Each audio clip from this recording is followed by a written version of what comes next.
If we had some way of only there's- following the truth, that would be ideal. But but that's exactly the problem we're in. Isn't that your channel? Your channel is just all Correct. truth and Exactly right. purity. Yeah, actually, yeah, correct. No, but So you know, anybody if watching, actually, you're in the right place. Just stay here. Don't don't go anywhere. What Socrates was really trying to do is to marry together what I find true and what I find relevant. The idea of relevance without truth, he deeply found problematic. And I think we should too.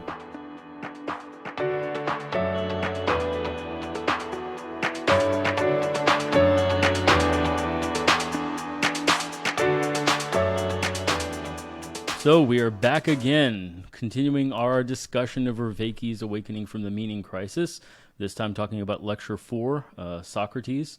As usual, you go ahead and start off with the summary, and we will proceed with interesting points from there. Sure.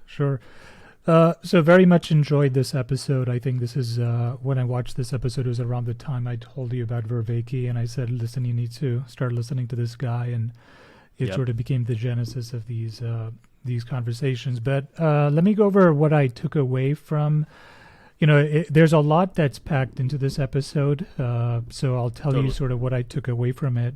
But the way I understood it as, during Socrates' time, with Pythagoras as well coming a little bit before Socrates, and with the Sophists realizing, that the human mind, and we could talk about what the Sophists are later, but the Sophists realizing that the human mind could be persuaded in ways that were not contingent on revealing truth, but in ways that appeal to what we in the modern world would probably best understand as cognitive biases. Maybe that's a bit of an oversimplification, but sort of the best box to put it in for the modern parlance. So with those two things sort of emerging during Socrates' time, two things became apparent. The first thing was that there was a cognitive world out there, a world of ideas, a world of abstractions that was independent of the opinions or the powers of any god. And I think Pythagoras, he doesn't mention this particularly, but Pythagoras did more work than anybody else to prove, that the sides of a right angle triangle, when you square them, equals to the square of the hypotenuse, right? And it doesn't matter what Zeus thinks about that opinion, that's still true. Sure. So that's something that he really brought to the table, and that was already in the milieu when, Socrates came around. And the second thing that happened that, the Sophists really also sort of brought to the table was that the same mental tools that could be used to explore the world of abstractions could be turned inwards to explore the operating manual of the human mind, again, dragging in some modern parlance here. So the code, so to speak, could be rummaged through and be questioned in the same way that the laws of nature or ontological explorations that were beginning at that time could also be examined.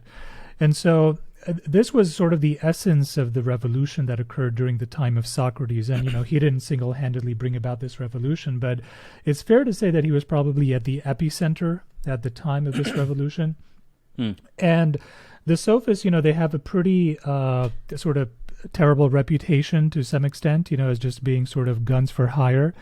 Sure. But they were important because they, I think, demonstrated that they could convince you, if they could convince you of something ridiculous, like that, like this jar of pickles is like actually a horse, then if that's possible, then all of your beliefs could potentially be misleading or incorrect, and therefore everything should be examined more closely. So if they demonstrated nothing else, they sort of just demonstrated our propensity for self-deception. And Vervaeke goes on to talk about how the pre-Socratic philosophers, Pythagoras and, Meletus and all of these sort of ontological philosophers, the atomists, they were giving us truth without transformation. They're like, well, the world is made of fire or water or atoms or whatever. Great, now what? What do you do with this information, right? Sure. Where Socrates wanted wisdom. Right, so how could these new ways of thinking about the world, what the Sophists told us and what Pythagoras demonstrated, how could those tools be applied to the task of wisdom? And for him, wisdom essentially boiled down to the idea of how to live a good life, and even thinking about what does that even mean exactly, right? How do we go about thinking about it? So, the other thing about the Sophists is that even though they weren't directly, of course, involved in the project of wisdom, probably they were diagonally opposed to that whole project. They demonstrated errors of cognition that Socrates found relevant. That like I said, that we could deceive ourselves. And Vervaeke talked about how in the modern world there's a proliferation of rhetorical narratives, the same kind of rhetorical narratives the Sophists used. And what is, what could be best viewed as or called bullshit today, right? So bullshit, isn't a lie. So when you bullshit somebody or you bullshit yourself, you're not lying to yourself, but you're sidestepping the truth by diverting your attention away from the truth and instead directing it towards something that connects with you, something that you find salient, right? So advertising is a great example of this, right? You talked about when you're in you see a beer commercial, it has nothing to do with the quality of the beer or anything. You just see pretty people drinking beer, right? And that's what you focus on. And in the, age of, mass communications, such as, we are in the modern world, where you have a media and political landscape that has understood the principle of rhetoric for centuries. Yep. And like everything else that's information in the modern world, there's more and more of it today. There's also a proliferation of bullshit in the world, right? And so I think that was a very, that was a good insight, that I hadn't thought about before that he introduced. But, he goes a step further and he says that, yes, all these rhetorical techniques and all of the bullshit that abounds in the world has definitely gone up, and there's definitely a sense that we're just sort of living in a world where everyone is just bullshitting and no one seems sincere. And while all that is true, and much can be said about that and much can be discussed about that, it's also important to realize that those rhetorical techniques, the bullshitting, operates within us as well, almost on a subconscious level, so that when we're confronted with truths that we're not comfortable with, we have an opportunity to confront that head on and view that as potential insight. But a lot of the times we bullshit ourselves by diverting attention from that insight and shepherding our cognitive processes away from that truth and resting it on the mantle of things that we find salient, right? And so that's sort of my 30,000 foot sort of summary of the thing. There's again a whole lot I left out. It like I said, it's a very packed episode. So, what are your thoughts? Yeah, no, I mean, I certainly think that's a tremendous aspect of the episode and of things we should talk about in general. I think that picking up from where you left off, this notion of finding something that we find uncomfortable, a truth that we potentially find uncomfortable, possibly because it disconfirms the way we previously thought. Socrates got that at the very beginning, where he has a deep feeling that he is not wise, but wants to become wise. And then the oracle reveals to his friends that he is the wisest human in the world. And rather than rejecting one or the other, he sits in the discomfort and starts to explore how could both be true. And that willingness to sit in discomfort rather than leaping to judgment is something that I think we are lacking and struggling with in the modern world, as we seek out more and more bubbles of or echo chambers of confirmation. Confirmation porn is the term he borrowed as well. Great right? term. Great term. Yeah, totally. And it's exactly right, is that we seek out people who agree with us, which is to some degree a natural human desire for affinity. But the danger is that when we come across someone who disagrees with us, we discount them in a way. We don't discount the argument, because that's rather difficult sometimes. We discount them in a sophist way. We bullshit away from the point that they're making. And so if someone is anti-vax, or someone is, pro-Trump, or someone is whatever, believes in astrology, we discount them by attacking their character, their intelligence, rather than engaging with the more difficult arguments of, well, what is the evidence? Let's talk facts. And then say, well, this is why I see it differently. I think that, number one, that's very time-consuming. And Socrates, of course, wandered around the marketplace engaging people in detailed conversations until they threw their hands up in exasperation, which I am quite familiar with as you do that to me all the time. Yeah. Yes. I'm basically Socrates reincarnated. No, I think that that willingness, though, to engage with people, and again, leaping off of another point you made, one of the more, when I first read Socrates in undergrad, one of the more standout pieces, and I forget if it was Symposium or what it was, but he asks the same question that Pythagoras asked about triangles, about the nature of moral goodness. Is something morally right because the gods have decreed it so? Or did the gods decree it because it is morally right? And that's exactly the core of what he was saying, is that even the gods may be subject to some other nature, that they must be moral exemplars. They must be demonstrations of deeper moral truths that even they are subject to in some way.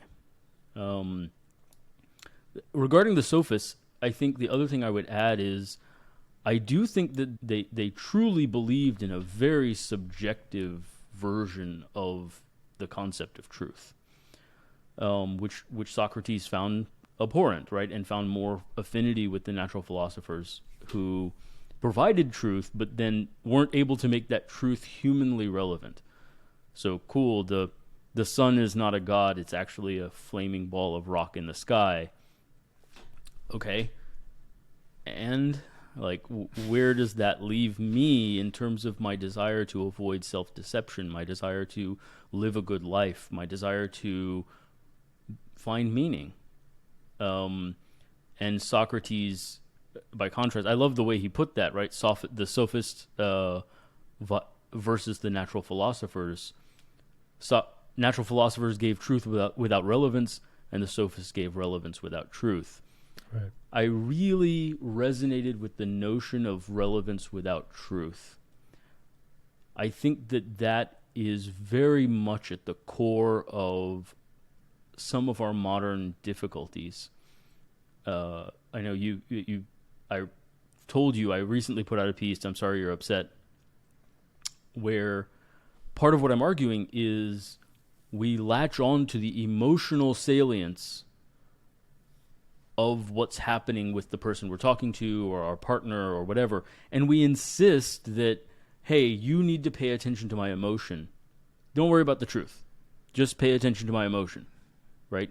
And that is a form of bullshitting our partner. Is, even in one of the comments actually on that video, somebody said, yeah, it's like when my wife has a dream and then where I cheat on her and then she wakes up and she's mad at me all day, right? And the issue with that is, we can laugh, and we should laugh, because that's bullshit in the most technical form. And the idea of having a society where that kind of bullshit is validated leads us really quickly down a pretty dark hole where we are saying that actually it's fine for you to hijack our relevant sense and divert our attention away from the truth. And I think wokeism and a lot of these other things hinge on that. I mean, Trump is a great example of, literally, if you read transcripts, he doesn't finish sentences. Like, literally nothing is said. The content, the truth value of it is essentially zero. And yet he picks out the relevant phrases that capture the salience systems of a certain segment of the population. So, anyway, I think there's tons to talk about here, and I'd like to get more into a couple of points, but as an overview, I think this one really cuts to the heart of some of our modern difficulties, specifically in this issue of we find things, as humans, we find things other than the truth relevant. And that presents a tremendous difficulty. And what Socrates was really trying to do is to say, to marry together what I find true and what I find relevant, and not allow relevance without truth. And to allow maybe truth without relevance, but to recognize that it's truth without relevance. So he was a little bit softer towards the scientist, or what we would call scientists today, the natural philosophers. But the idea of relevance without truth, he deeply found problematic, and I think we should too. I think we should follow that example. Yeah, it's really remarkable how Socrates' work is so relevant in today's world. You know, it's as if he could have just lived today, right? And we're, 2,500 years later, wrestling with exactly the same sort of problems, because one of the things he talked about in the lecture as well is the natural, the natural philosophers or the scientists of today are giving us the same sort of truth without relevance. And the problem is that the truths, that they give us are actually so powerful, like we are, using this technology today because of truths these natural, philosophers, these scientists have discovered and invented. And because we're surrounded by the fruits of that way of thinking, it seems like that is all that is relevant. And there's really nothing else to the sausage other than just the truth of science, right? We've often talked about how science is a new religion. And, this is not to say that, either of us is anti-science, but I think we both agree that it has turned into a new religion, right? Like science is going to be the way through which all sorts of truths are uncovered, and there's really not much else besides science. There's no other mechanism to attain that the truth, but it has always been truth without relevance, and I don't really see that it's turning the arc. For example, there's probably nothing in the scientific world right now. There's no serious scientific endeavor or or department in a STEM university or any university for that matter that says this is the wisdom department, right? I mean, if you even think about, I got a PhD in wisdom, people will just laugh at you today, right? Sure. Yeah. And it is emblematic of how that word is almost a dirty word in the scientific circles. Yeah, and I do think that we are seeing some AI in particular. I think brings a little bit of that to the fore, in that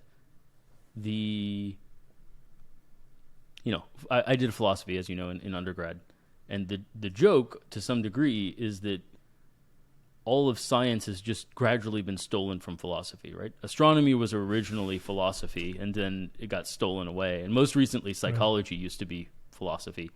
And then, Nietzsche really is not a philosopher by modern philosophic standards, right? He's not analytic, he's not ontological, but he has a profound psychology that was a part of philosophy at the time he was writing. Psychology had not yet branched off into a science or pseudoscience, depending on your feelings there. So I think that the AI revolution brings to the fore the hard problem of consciousness on some level, where the truth runs up against some issues like, why does pain hurt? We understand why there's neural impulses. We understand that there is brain activity. But why does it hurt? Why does there have that subjective sense, and who is experiencing that subjective sense? The reason I bring that up is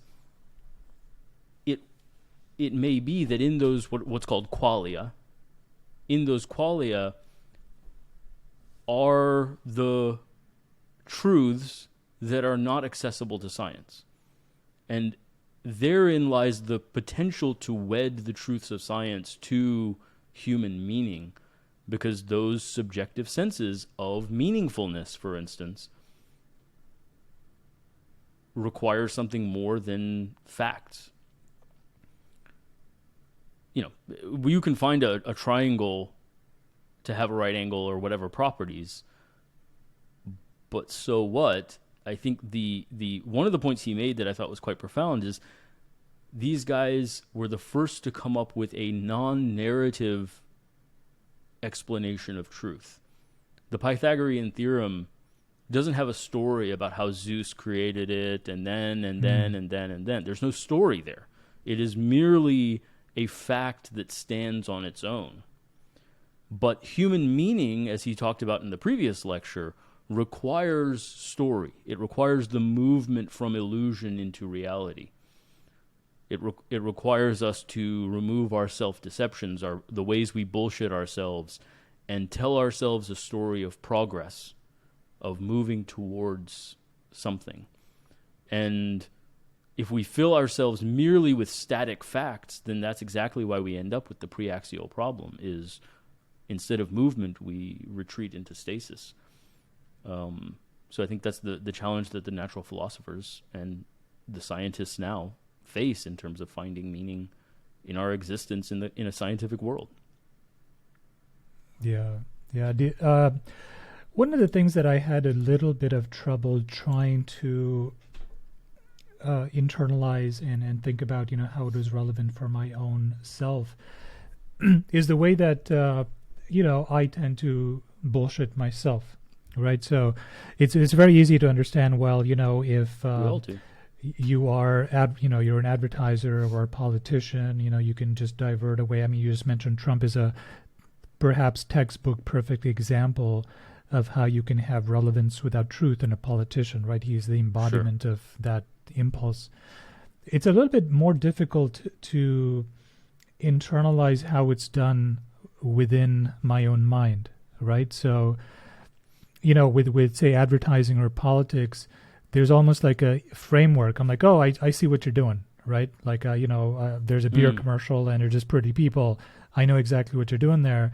Or, when somebody is asked about, some politician as well, what is your policy about abortion? And he just starts talking about, whatever, right? His pet horse.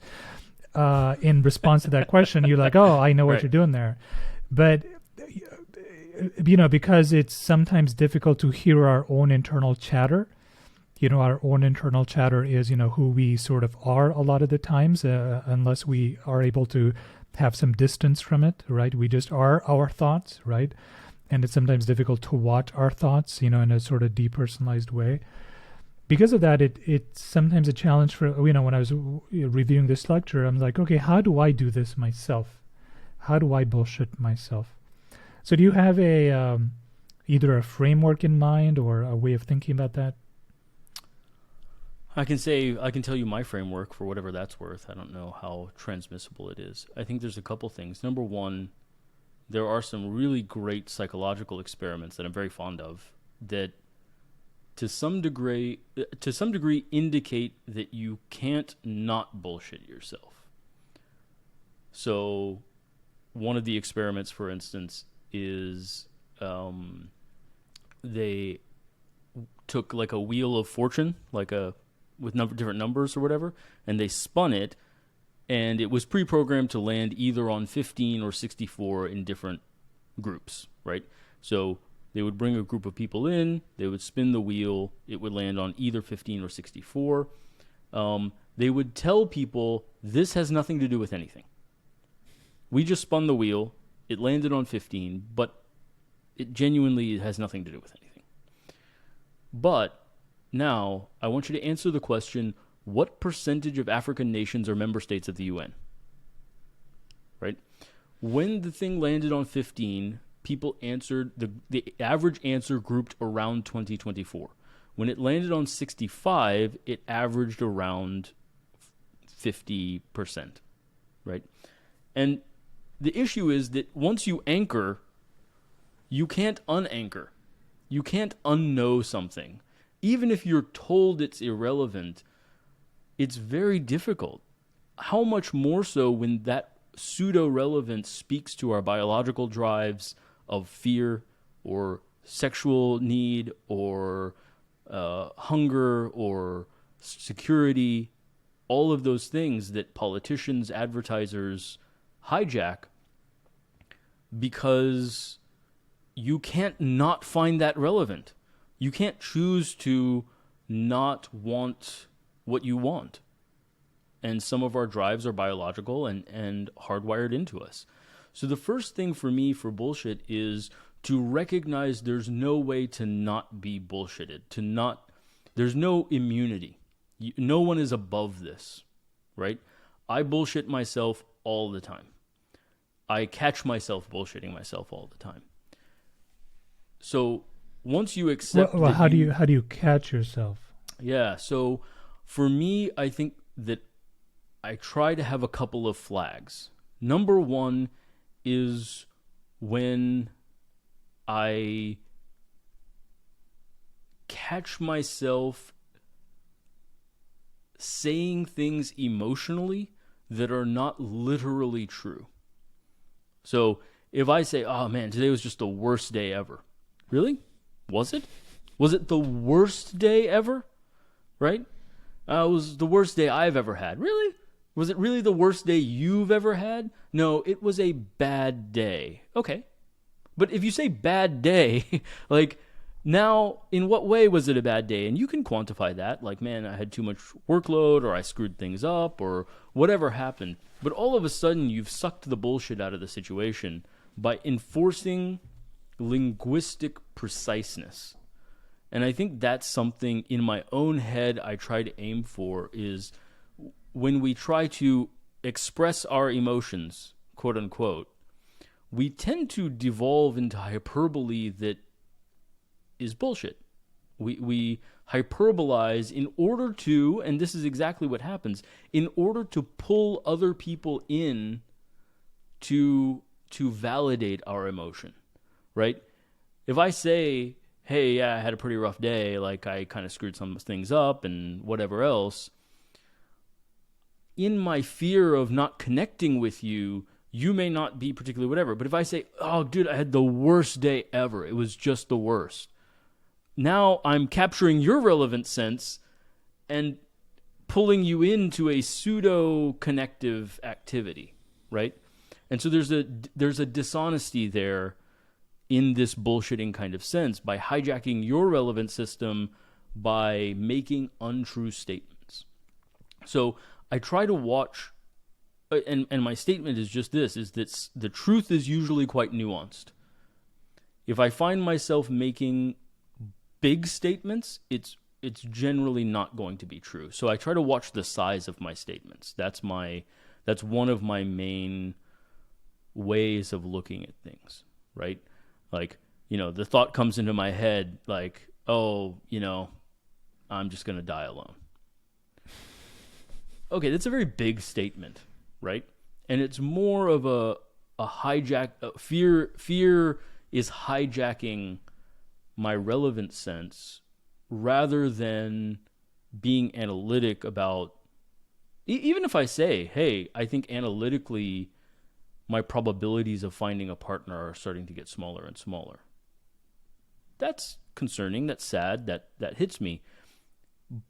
But it forces me to be precise. And in that force, I'm like, well, what do I really think the probabilities are? And then some of the false salience is sucked out, right? And you're left with relevance that is also grounded in truth. And I think that that's what I try to aim for is yes, of course I feel the pain of the fear of any of those things or desire or pain or whatever, but I try to ground that in a nuanced statement of truth. And so I think that is one of the things I look for. The other one is very much like Socrates in the story. I try to catch myself if I say contradictory things, and I don't let that stand. I don't brush that aside. If I say in my head something that I have said the opposite at a different time, I immediately try to say, well, wait a minute. I said this, or I'm saying this to myself right now, oh, you're so fat and you've gained, you look ugly and then yesterday I was looking in the mirror and I was like, dude, yeah, that workout's kind of paying off. Okay, wait a minute. I'm saying contradictory things one day to the next. What is the truth? Let's get a nuanced, clear statement of the truth, right? So those are the two things for me: is statement size and known conflict. And I try to stop myself emotionally the moment I catch either of those things, and I say, okay, the emotions have been hijacked by a false relevancy. That's interesting. I was reading my notes for this lecture yesterday, and I was thinking about exactly this. How do you find the bullshit in yourself? And yesterday, for whatever reason, so I'll tell you a little bit about yesterday. So I just woke up on the wrong side of bed yesterday. I was just super irritable. I was just angry and just pissed off. And so like me every day. And what was happening with me yesterday was, and this is something that I do quite a bit of when I am, irritable and angry, is I have all of these imaginary fights in my head, right? And I have them with people that are near and dear to me, or even people that I don't know, some guy in the street or some person, some plumber who's not, plumbing properly or whatever it is that it might be, right? Sure. And the fights that I have in my head, they're all logically consistent, right?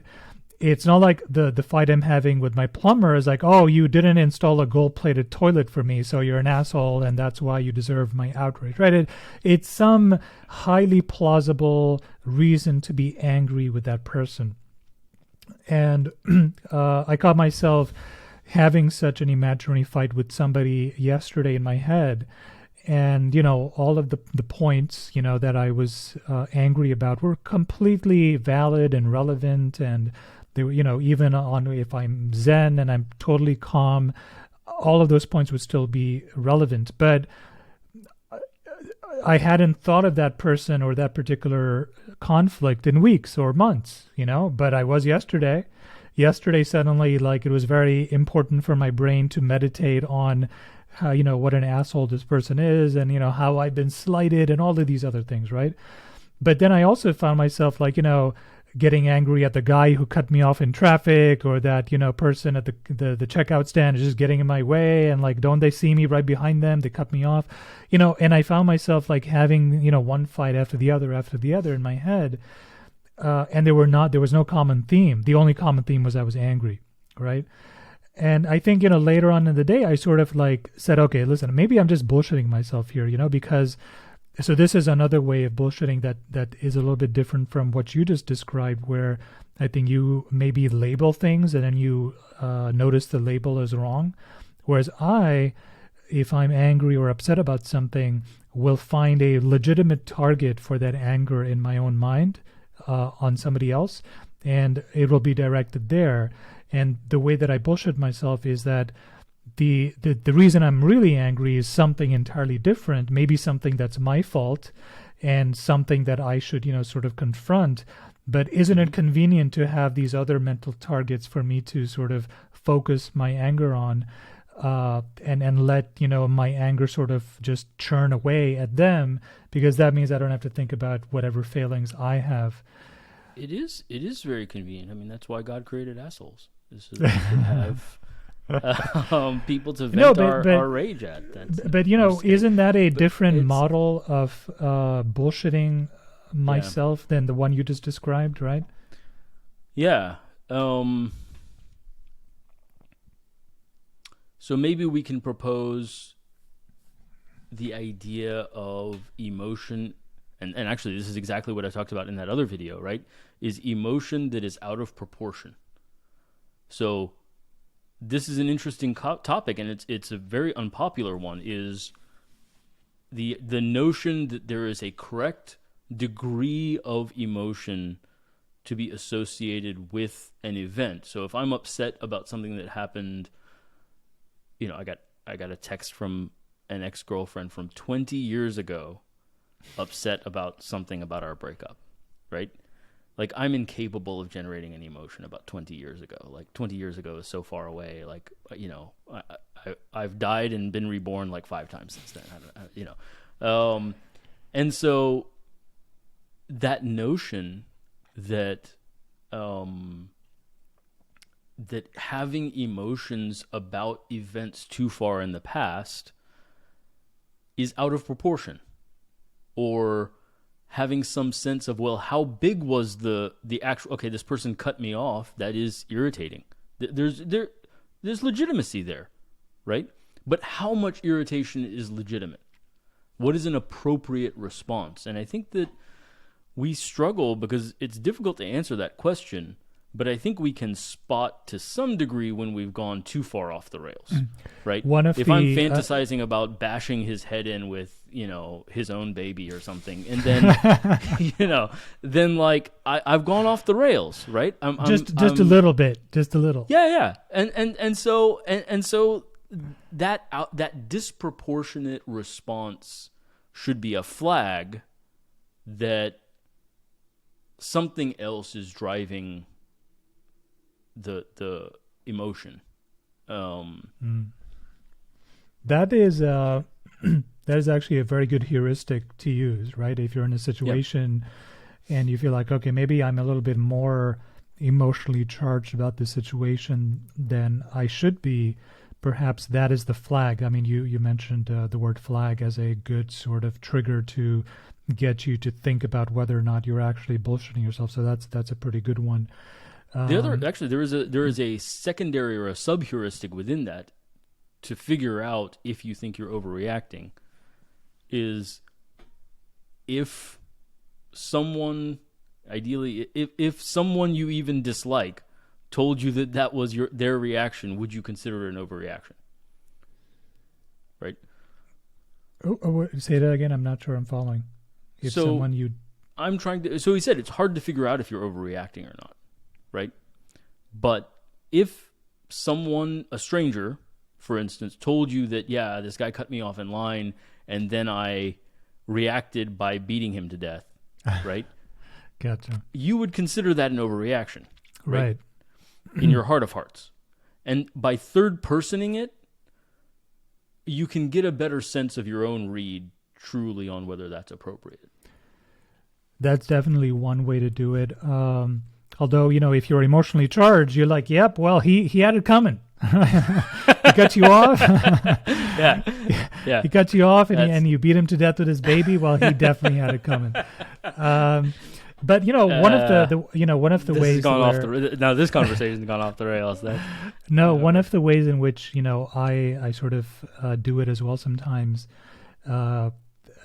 This labeling of if I am emotionally overreacting as a conduit to asking yourself the question is a pretty good one, right? So I mean that's something sure. I have to think about it a little bit deeper, right? If I'm overreacting.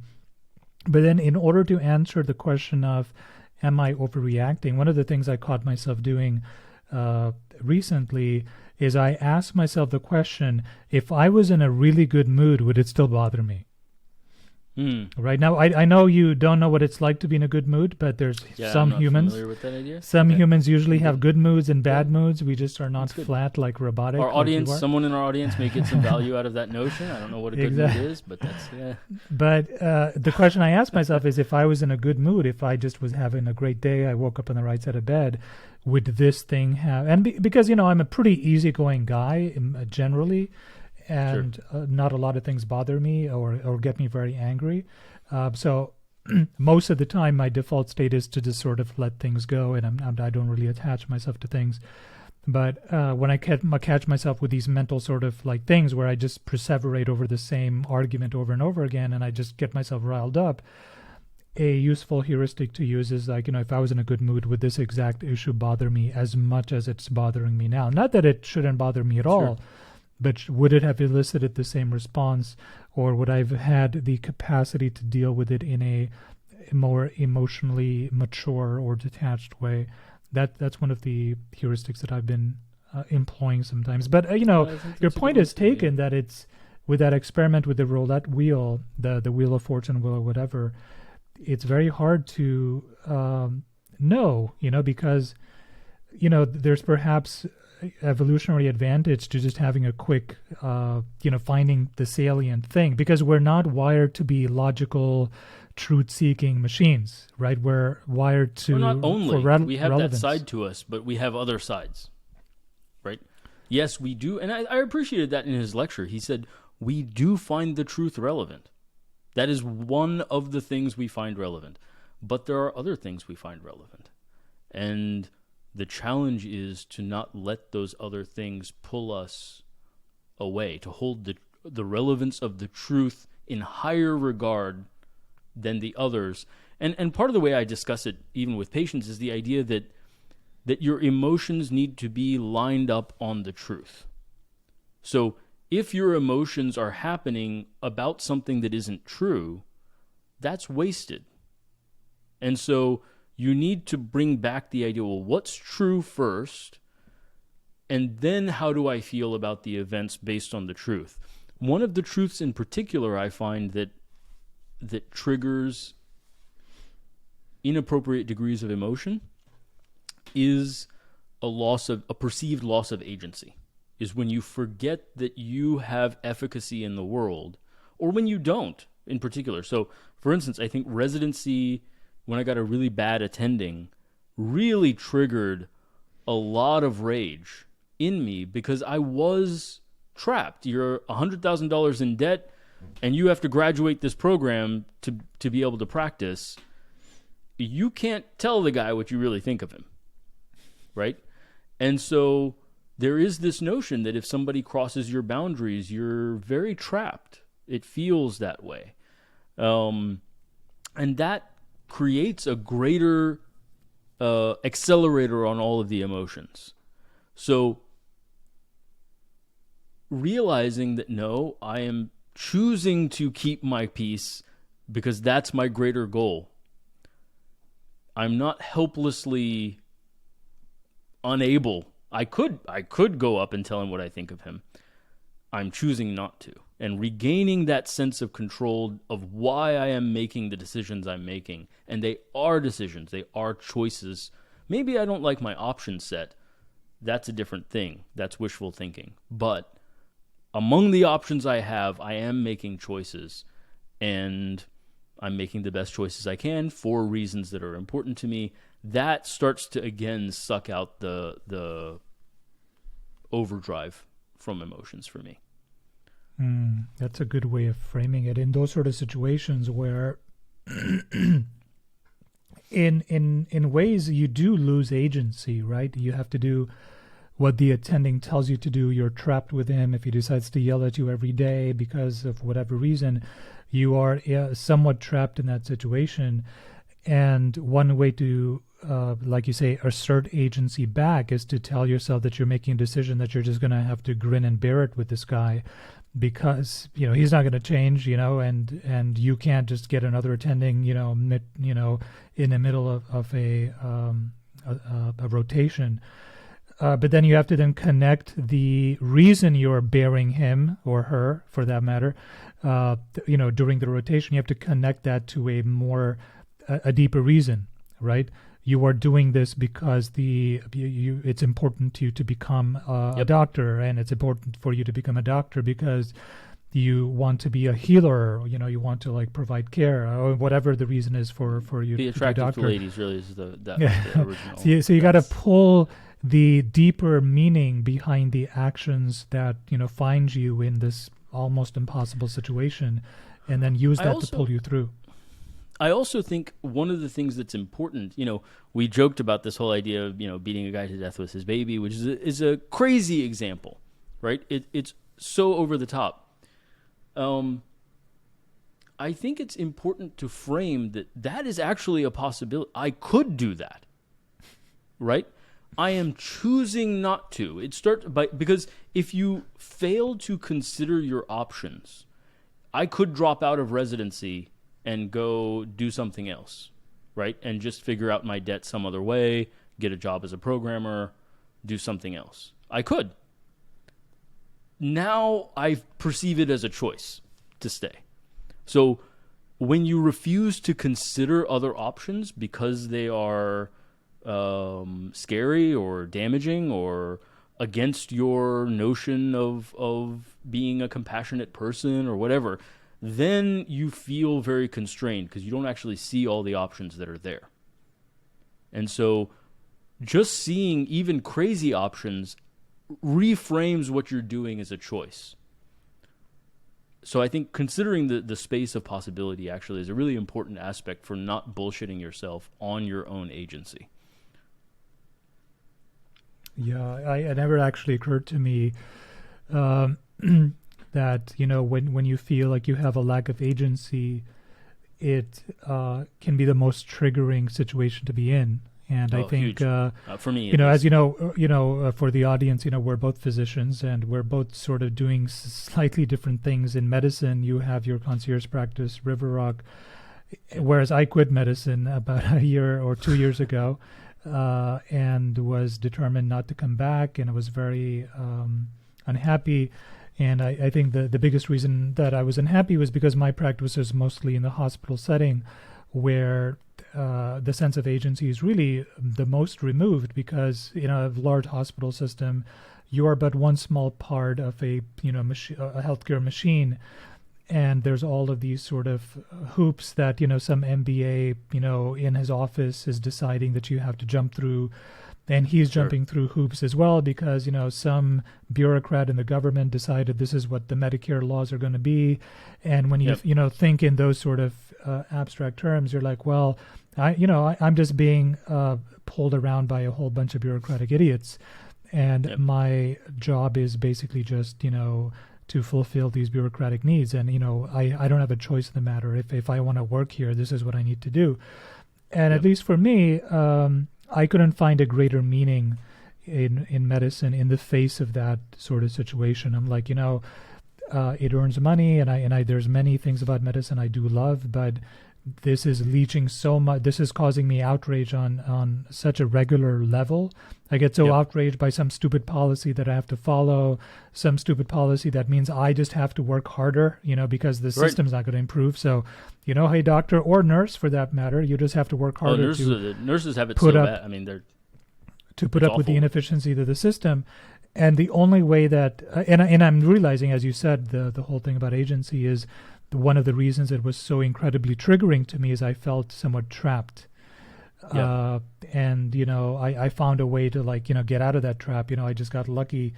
And, I decided at some point in time to re-enter medicine, but only on my own terms. And, just I'll share for the audience is, I got into teaching medicine and working with residents, which is something that, even though the place I'm working in is very sort of, it's a very poor place. It has many, many problems, and, the patients are poorly educated. And, again, there's all these problems. I'm sure, and all this stuff. Endless bureaucracy. The amount of meaning that I get from teaching, though, means that there's now space for agency.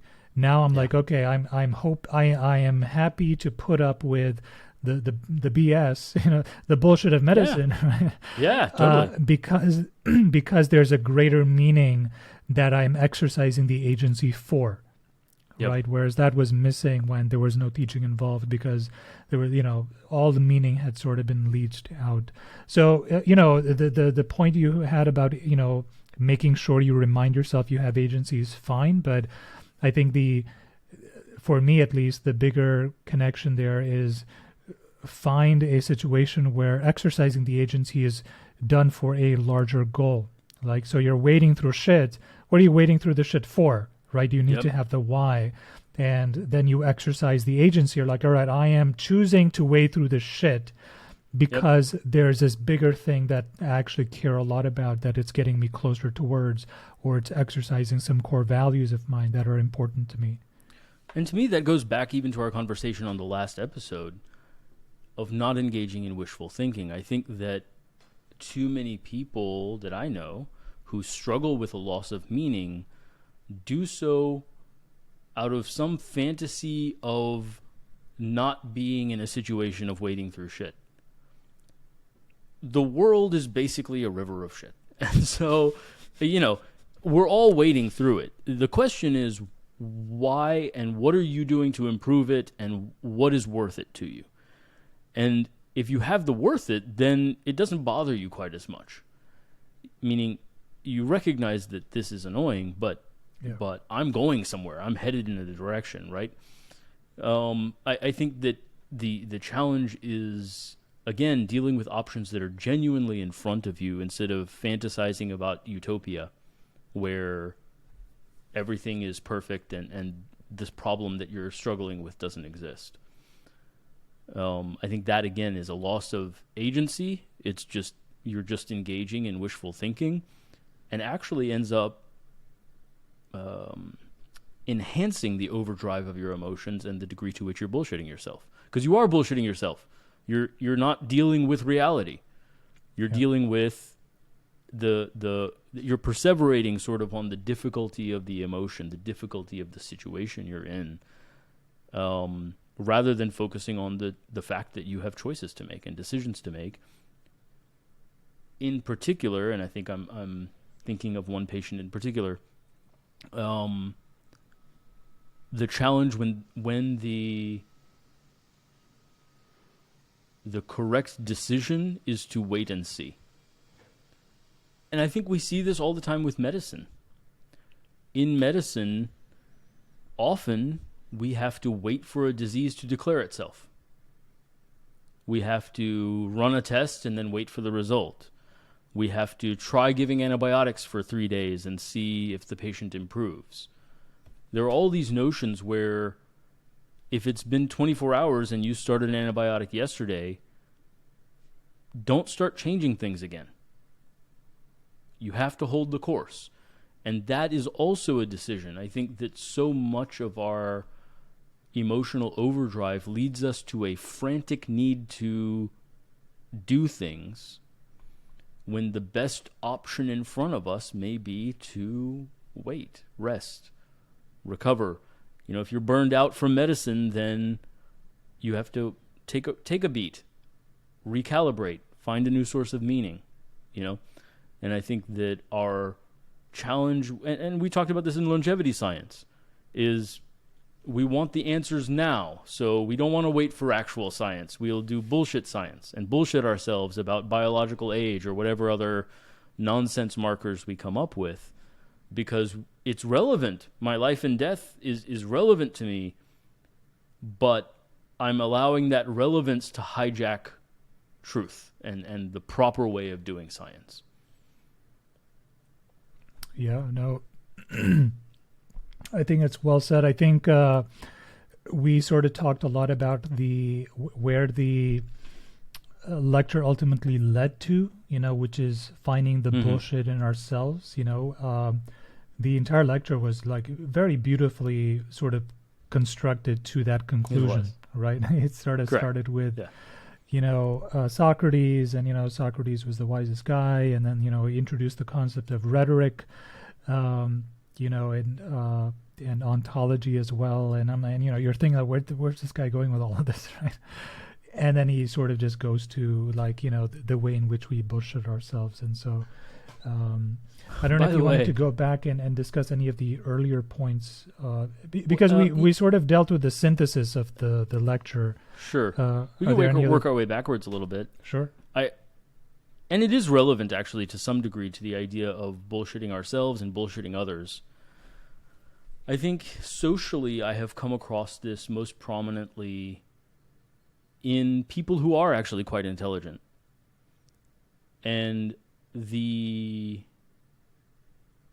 way that they engage in conversations or discussions or disagreements falls into two categories. Is that people who allow the relevancy system of status to hijack them into wanting to win end up acting like sophists. They will appeal to emotion, they'll appeal to, they'll make fun of the point, they'll use humor, they'll use whatever. The other category of person is the person who truly holds the truth in the highest regard, and the discussion or the disagreement is merely for the point of exploration. And what you'll find, oddly, is that they are actually convincible, meaning that, it may take a long time, but if you take a very long, our friend Jassim, famously, we added up one time. I think I took I think it took 30 hours of discussion to convince him that my point was not completely stupid. And it just, so it can take a lot, and that's that Socratic thing, right? Where if you're diving into really deep topics, it can take a lot. But he was finally convinced. He did actually admit, okay, I understand why free will may not be a completely absurd position within a physics framework. And why even my own, he has a very sophisticated view of physics, but why even physics does not solve the problem, right? And that was he's a classic materialist atheist, and it was very difficult to convince him that free will could even be possible and was not fundamentally just a stupid idea. So it did take a long time, but he did actually come around because he is truly driven by a desire for truth. He's not trying to win an argument, right? And so a couple things I wrote down is, the different, when you're spotting bullshit is, are you engaging in debate and rhetoric, or are you engaging in truth-seeking, trying to understand, exploration? Are you engaging in trying to win, or are you trying to understand, right? Are you trying to influence the other person, or are you trying to get an explanation? And I think we can spot those attitudes, certainly in others, and ideally we could also spot it in ourselves. Am I thinking about this because I'm afraid of it, and my fear system has hijacked my belief system? This pain I have in my chest, now I worry that it might be a heart attack. Now I focus on that idea, and exactly what he describes. My attention is drawn to it, then I feel it more, and then I worry about it more, and the fear itself convinces me that I must be having a heart attack, right? That's a hijacking. I don't think that's true. I'm a young, healthy guy, whatever. There's no reason I should be having a heart attack. If I'm having chest pain, as a physician, I know that by a large margin, the pain is musculoskeletal, right? Like, just statistically. So again, I think if we are being influenced or influencing ourselves, if we are trying to win, if we are trying to... I've told you that before, actually. The thing that made me finally quit Facebook, I had logged on because my CrossFit group had, posts there, and I was just checking out the latest events or whatever. But of course, in the process, I came across some other, article. And I forget exactly what it was, but I made some point comparing it to the Boston Tea Party. And the guy wrote back some long, explanation of why that was a false comparison, and the Boston Tea Party had a different historical context, and this and that. And I started composing a reply that was extremely cutting and snarky, like, oh, I'm sorry, I don't have the time to explain the notion of an analogy to you, right? Of course, no analogy is a perfect representation of the entire context, right? And then going on from there to just whatever. And I caught myself, and I was like, this response indicates a very high level of education, of thoughtfulness, but because I feel that we are in public and that on stage in front of people, my intelligence has been cut at, I now want to cut back, right? And Facebook has that public forum notion of we're going to engage in private conversations, but perceive that we are being watched, and that this stranger somehow is diminishing my status by making a better point than me, or by undercutting my point, or whatever. And I want to snap back emotionally because of that loss of status. And I think the structure of the thing makes it almost inevitable. I mean, I don't think that I could continue to engage with Facebook and just be above that somehow. I don't know, man. I think if you think to the end of your life and you're sitting there on your deathbed, you're going to wish you spent more time arguing with strangers online. I know. I am missing that opportunity. Yeah. You're right. Maybe need to refocus on that meaning and the deep fulfillment that can come from arguing with strangers on the internet. No, but I think your point about what, when you are engaging in argument, are you actually just feeding an ego, or are you actually interested in the truth? Social media can definitely make that very, very difficult, right? It's very difficult to sort of just, for whatever reason, the whole, the attitudes on there are so biting and it's all snarky, just as you described, Sure. right? For the reasons you described. It just sort of feeds on itself. And the sort of search for what's actually true versus what's relevant, So in that example that you gave, your answer was influenced highly by the relevance of, I am being challenged, right? As opposed Oh, by the way, to I did not. I actually did. I was proud of myself because it took quite a bit of effort. Actually, I did delete. I didn't actually post. When I caught myself doing it, I actually just deleted the post and said, "Hey, you win this argument. That's fine. I'm okay taking the whatever bizarre social status hit that is." Yeah. Sure. The imaginary points that you lost. Yeah. And so, Yeah, but it no, took quite a bit of. It was quite hard actually to delete my snarky and cleverly rhetorical cutting comment that did not, or very, very marginally maybe argued with his point. I think there's definitely something to be said about the degree to which social media can make you very emotional. I've definitely experienced that as well. There have been times where I've decided to get into some sort of campaign online and, end up butting Sure. heads with, people as a result. And, even Sam Harris, who, the great meditator and the guy who apparently is practically a monk. He quit Twitter recently, but even in the past, before he quit Twitter, he just got really vitriolic, during certain times, and he has even said, that I think Jordan Peterson's another really great example of someone totally. where the tail is now wagging the dog. I think at this point, with his attitudes on social media on YouTube. And I think someone even as wise as him, is sometimes it's difficult to sort of get outside of yourself and ask yourselves, what are my motivations here? Yep. Because it's such a powerful animal to be sitting on, the social media animal.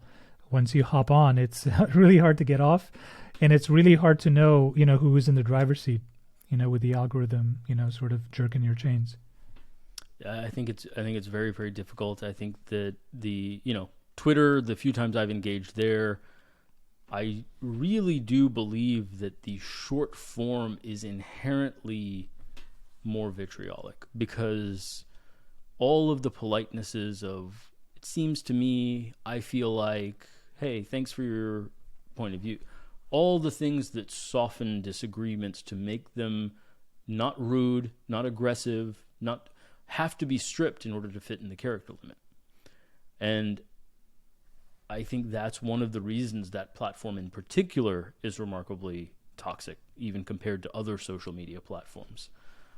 So I think we have to be careful how even those kinds of small nuance changes can have these knock-on effects that lead people to behave in unwise ways. And if even the wise can be pushed into unwise behavior, then the rest of us had better also watch out, I think.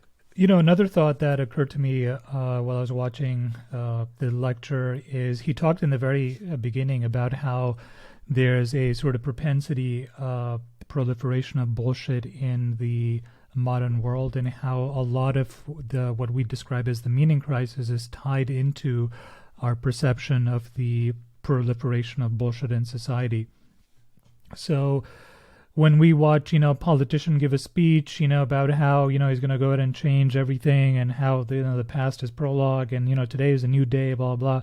You go from that to, you go on YouTube and you listen to some self-help guru tell you about how to improve your life. And you go from that to, even health advice, right? Like you go and, some longevity science person, there's bullshit all around. Right. And I think one of the reasons that, he talks about how it's led to the meaning crisis is we have a sense that, what is true anymore? Where are all the sincere people? Where are the people who care about the truth, as opposed to the people who are just, trying to hit at our relevance sort of centers, right? Our salient centers.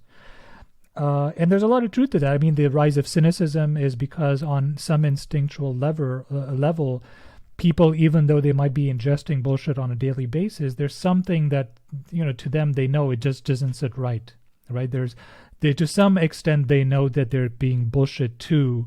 And of course, on some level, they even understand when they bullshit themselves. But just talking about society for now, when they put the news on and, some guru comes and tells you why this, that, and the other thing is happening, it just sort of it has led to the proliferation of cynicism. And just because there's just so much communication out in the world, there's so many media avenues now, right? Now, in the past, maybe the sophists bullshit you with the use of language, right? But now we have other mediums as well. We have the medium of television. Statistics is one example, but another one I was referring to is just video, right? You could just watch a movie, and the movie could propagandize you in a certain way, right? And that's kind of how propaganda works, isn't it? Right? Is that it sort of just hits upon your sort of salient centers. I don't really see a way out of that modern dilemma other than just to recognize that it's happening, and to perhaps deplug from the sources of bullshit that you might be consuming, whether that's just mainstream, media or insincere influencers. Things like Instagram is a great example, right? You get on Instagram and, you're like, oh, all these people are like, they're having wonderful lives, that must be what the truth is, right? Mm-hmm. Even though you have this cultural wisdom now that Instagram is basically just all bullshit anyway, you still can't help being affected. Just, coming back to your earlier point about the wheel, that it's bullshit, but you'll get on Instagram and you watch people that are better looking than you and richer than you and seem happier than you. It will still affect your psyche in some respect, right? Social media will still hijack your relevance centers and, make you feel like you're not where you should be in life. Yeah, I mean, the challenging lesson from that psychological experiment to some degree, and it's interesting because in medicine, I have tried to be good at this and still in some ways failed. The lesson there is don't get data you don't need, meaning we really should reconsider the notion of checking routine labs. We really should consider whether regular, unneeded baseline labs are appropriate. Maybe they are, maybe they aren't, but it certainly you can spot cases where somebody found an anemia and that led you down a rabbit hole of more and more and more and more testing, and ultimately some sort of biopsy that led to their death and turned out to be benign, right? And there was nothing going on. It was just an abnormal lab. I don't know, man. I think that a lot of the challenge is to have the willpower to withdraw from false sources of information and to say, hey, you know what? I'm not going to go on these social media platforms. I'm going to go back to, an older form of life. Or when I go on, I will only look at media that is 15 minutes and longer, right? Media that gives an opportunity for nuance. I will not engage with short form media. I think that would be a great heuristic, right? Is that if you refuse to engage with media that is less than 15 minutes in length, you would only really to some degree be engaging with nuance, some sort of nuance, right? And it would be hard. The person could be making a point. They're not solely capturing you on influence. Sure. I mean, I'm not sure if length is the right heuristic. It just could be, follow people who you feel are sincere, right? And, with what are the things with social media is you start looking around for content and you can say, oh, this guy actually cares about the truth, right? So I'm a big fan of, say, Lex Friedman. This is kind of counter to my point because he actually makes very long form interviews. His interview with Balaji Srinivasan was 8 hours long, actually. But, even if he made 10-minute long videos or 5-minute long videos, there's this sense of, oh, this is a person who cares about, the truth and, who is not in it for the rhetorical brownie points, right, as it were. So, yeah, I'm not sure if length is the right heuristic or, sincerity is the right heuristic. But definitely some intentionality towards what you consume. I would agree. But I think the reason I use length is more for algorithmic reasons, in that even if you look at shorts of Lex, right, the algorithm will start showing you other things. And so it's difficult to if you only look at long form stuff, well, then you can actually be more selective, right? I do think it would be actually fascinating if you used length as a heuristic. Like, I'll only look at Facebook posts over a certain word count. I will only look at YouTube videos over a certain length. I'll only look at... It'd be an interesting... I don't know. I'm sure people would hijack it you at some could point still if that be... became... Yeah, you can. I mean, you could have a person who's incredibly insincere, who is very rhetorical, who's not interested at all in the truth, and he'll give you a 3-hour long... I mean, Alex Jones, right? I mean, he doesn't have short form. I mean, he is on there for an hour and a half, 2 hours, I'm not sure that he's an exemplar of truth, personally. No, but he is sincere. I guess that... So, I mean... I don't know. You can be sincere and wrong. I don't know. I mean, that's... okay, maybe he's not. Even that's not obvious to me. That he's sincere. Maybe he's not. I haven't watched All right, and maybe as a mentally deranged person, he is sincere. He believes sincerely in his delusions. All right, so I'll give you that. No, right? Sure. But I guess that's kind of the challenge of sincerity, right? Is that you can be... I mean, every cult leader is sincere and deluded, right? And so I think that's also maybe... I don't know. It's tricky. The truth is a tricky thing. Right, the truth is If we had some way of only following the truth, that would be ideal. But but that's exactly the problem we're in. Isn't that your channel? Your channel is just all truth and exactly purity. Right. Yeah, actually, correct. No, but I guess so. Anybody watching, actually, you're in the right place. Just stay here. Don't go. Don't go anywhere. If you're thinking about a heuristic at all, I guess just sort of any sort of cookie cutter mainstream American, media outlet is probably, haram. It's not kosher for all the reasons we mentioned, right? I mean, they are the masters of the rhetorical technique. Any political speech, you should just have, you should not have your rose-tinted glasses on at all. Speaking of, actually, I didn't bring this up earlier. I was trying to think of an example where a politician's rhetorical speech was highly impactful. And you mentioned Trump, and it definitely was as well. He's just like, that to the extreme. But where it was very subtle, and it really actually made a big difference, and people have talked about this moment quite a bit, is a debate that Bill Clinton had in 1992 with George Bush Sr. I don't know if you remember this moment. It's like a very famous moment, right? And it's just a perfect example. I mean, now I think we have better cultural wisdom about the rhetorical. Maybe we do, maybe we don't. But back then, this was just sort of seen as a master class because George Bush was like completely inept at this, right? But Bill Clinton was like, was a master at this. So somebody got up it was a town hall debate, and someone got up and says, how has the national debt affected your life personally? Like, how are you, George Bush, affected personally by the and it was his turn to respond first. And, he just rambling around. What do you mean exactly? Me personally, Nat? Well, I mean, I care about my grandkids, right? Is that what you mean? Maybe what you mean is if I'm a rich person, would I not care as much? I mean, he was just all over the place, right? Sure. So he was actually trying to answer the question, which is like the last thing you should do if you're a politician, right? Whereas Bill Clinton, he gets up and, it was his chance. And he probably had a few minutes to like think about what to say. But this probably also comes naturally to him. And he gets up and he looks right at the person like, oh, so how has it affected you again? Well, I'll tell you how it's affected me. I was a governor for a small state, and when a person loses his job, I feel it myself. When they lose, they close the factory down, I know the name of the people who, all of this like, salient, relevant stuff. And just remind ourselves that the question was, how does the national debt affect you personally? And he didn't answer any of those questions at all. He just completely went off to some other thing. Yep.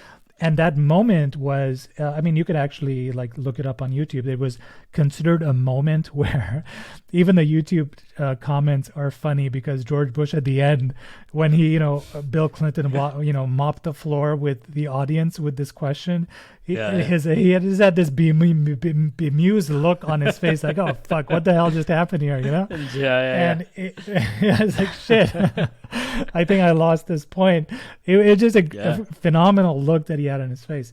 But a great example of how rhetoric was used to sort of just sidestep you from the truth of the matter, whereas George Bush, God bless him, he was really trying to answer the question, right? Which is mistake number one. The last thing you should be doing. Mistake number one.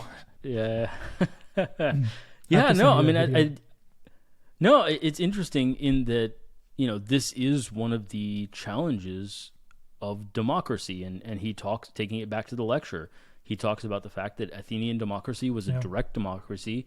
All the men would go and argue, and thus the value of winning an argument became very, very high, whereas the value of nuanced exploration was actually less. And so you start trading off verbal skill, verbal facility, verbal cleverness for actual insight. And I think maybe that's the core of why social media is struggling too, is that we are if you are verbally skillful, if you are engaging and slick and charismatic, then you can gain a ton of influence and a bunch of followers, and then you can monetize that, and you're putting real value, once again, just like the Athenians did, putting real value on influence, and that is a rife petri dish for the formation of sophistry. Yeah, it's why Plato hated democracy. That was exactly the reason, right? It's like, what do these idiots know, right? Like, they're going to lead us, right? Mob mentality. It's that democracy is just an awful form of government. It just is also better than any other form of government. Yeah, no, it's the it was a Churchill quote says that democracy is the worst form of government except for all the others. Except for all the others. That's a good one. Yeah.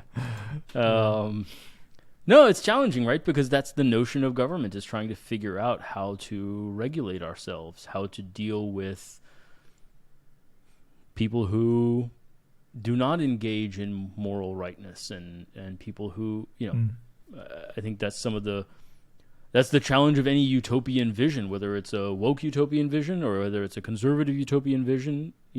Either way, the problem is that the whole notion of, if we were all saints, we wouldn't need a government at all. Anarchy would work, right?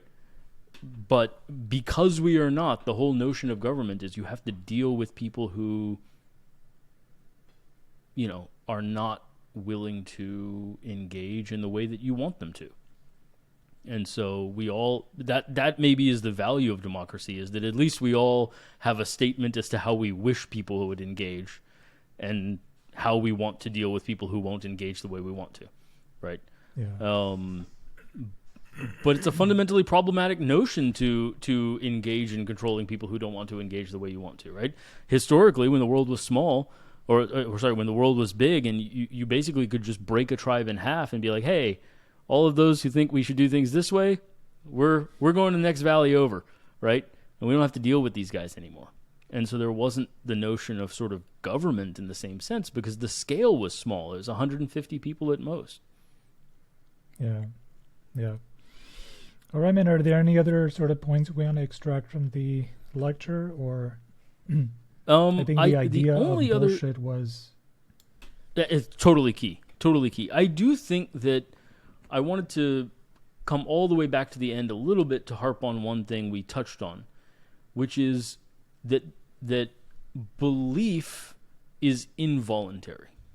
Belief is an involuntary action we engage in with propositions that meet some sort of subconscious standard, and then we end up believing. Meaning you can't voluntarily choose to believe something else, right? You can't just be like, well, I believe that the sun won't rise tomorrow. You actually can't choose that. Attention, however, you can choose. Now, attention can be hijacked by relevance appeals, and that's how bullshit works, is that bullshit is hijacking your innate senses of relevancy, but you have agency over your attention.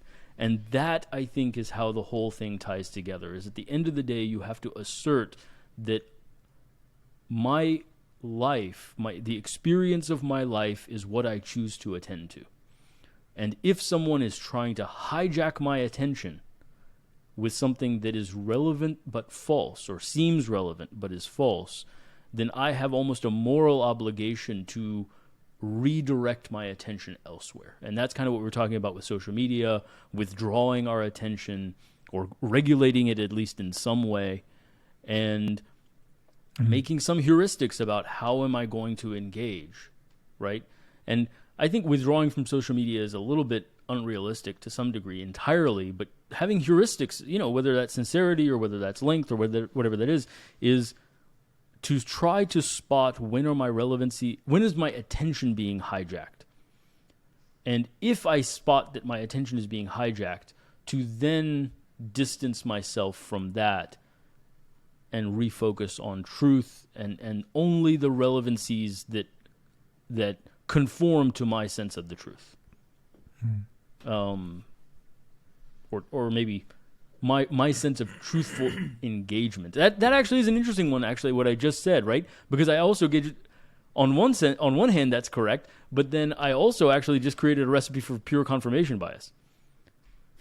So we need a better heuristic than that, because that won't work. Like that. I think it just highlights the challenge, like there's so much information out there that we're not evolved to exist in a world where we have infinite choices of information, and that we have to come up with some way of figuring out what the truth is, right? In our evolutionary past, it was the elder or the shaman, and the world didn't change that much, and there was not that much to react to cognitively, right? So we simply just don't have evolutionarily imprinted, basic, neurologically deep heuristics to be able to parse this apart. All of this is type 2 thinking. All of this is like you got to pause and think about like what you're thinking about and understand, try to figure out if it's true or not true.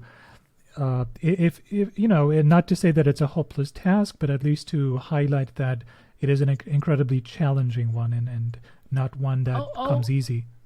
I'll add maybe a little note of hopefulness, I think, and this is what I would like to strive for, maybe for myself, is if you could be very conscious of what flags there are for bullshitting yourself and for being bullshitted by others, and to be, as you said, type 2 intentional about acting on that basis. I do think, like so many other things, it could move from conscious competence to unconscious competence to a large degree. If we practice something over time, I think we do start to own it, and those patterns start to grind into our circuits. Sure. And then you would be more effortlessly resistant to self-delusion and the delusions of others. And so, yes, you have to start by being very intentional, and it does take a lot of work, but I think the tantalizing possibility, and maybe that's where Socrates was, is to achieve a state where you catch bullshit effortlessly. Yeah. I think we should probably end on that incredibly hopeful and optimistic note. Absolutely. Cool, man. Let me stop the recording. That's awesome.